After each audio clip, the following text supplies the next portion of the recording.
இப்படித்தான் 2026 நம்ம லைஃப் எப்படி இருக்கும்னு தேவன் நமக்கு சொல்லுகிறார். கையை தட்டி நாம் எதிரே நம்புறீங்க. 2026 நீங்கள் புது பலன் அடைந்து செட்டைகள் எடுத்து உயர எலும்புவீர்கள்னு சொல்கிறது சும்மா ஏதோ ஒன்றும் இல்லை.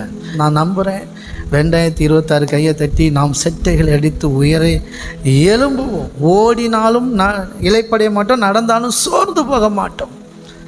கழுகு போல் செட்டை அடித்து எலும்புவோம். கழுகுக்கு சொல்லியிருக்காங்க அப்கமிங், ஆமாம் திரும்ப ஒரு லைஃபு வந்துட்டேன்னு சொல்லு, திரும்ப வந்துட்டேன்னு சொல்லு, எப்படி போனேன்னு அப்படியே வந்துட்டேன்னு சொல்லுன்னு 4-5 படம் நடித்து ஓடிட்டுருக்கு இன்னும். சரிங்களா? உலகத்தாருக்கே நடக்கணும், உங்களுக்கு எனக்கு நடக்கும். சொல்லுங்கள், நான் கழுகை போல் செட்டை அடித்து உயிரே எழும்புவேன். ஆமே, நான் சோர்ந்து போக மாட்டேன். ஆமே, நான் தளர்ந்து போக மாட்டேன். என் கால்களை மான் காலாக்கி உயர்ந்த ஸ்தலத்திலே நடக்க பண்ணுகிறார். கரங்களை தட்டி ஆமே. அதுதான் நடக்கும் பிரதர் அண்ட் சிஸ்டர். அவர் நம்ம கூட இருக்கிற வரைக்கும் ஒருத்தனும் தொட முடியாது. நான் உன்னை விட்டு விலகுவதும் இல்லை, உன்னை கைவிடுவதும் இல்லை, உன்னை தொடுகிற என் கண் மணியை தொடுகிறேன் என்று சொன்னார். இந்த உலகத்தின் கடைசி முடியும் வந்து நான் உங்களோடு கூட இருக்கிறேன் என்று சொன்னார். ஆமே. எத்தனை புரியுது? ஆமே.